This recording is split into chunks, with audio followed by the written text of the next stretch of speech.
Navbatdagi savol. Haj qiluvchi vataniga bir haftadan so'ng qaytsa, tavofi vadoni ketishdan oldin qiladimi?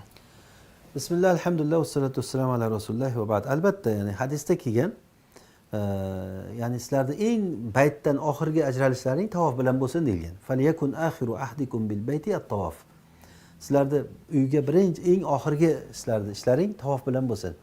Shunday bo'lgandan keyin odam ishlari bitta bo'lib ketaman degan paytda tavof qiladi. Endi bir odam ketaman dedida tavof qilib qo'ydi. Keyin ketolmay qoldi. Yana namoz bo'lib qoldi. Haramga borib endi men tavof qo'yganman, borolmayman demasin.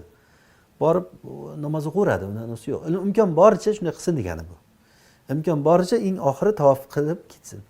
Tavof qilib bo'lgandan keyin namoz takbir aytib qoldinsa, namozni o'qiysiz. Keyin borib masalan mehmonxonangizga borib narsalar taxlab, mashinalarni kutib o'tirganingizda yana masalan namoz vaqti bo'lib qolsa, kelib yana o'qib ketaverasiz. Uni zarari yo'q. Tavof qilgansiz, tavof vidoda qilib bo'lgansiz, xayrlashib bo'lgansiz. Lekin ketgunizcha namoz o'qishga ehtiyoj bo'lsa o'qirasiz. Imkon qadar iloji boricha oxirida qilinadi bu narsa. Allohu a'lam.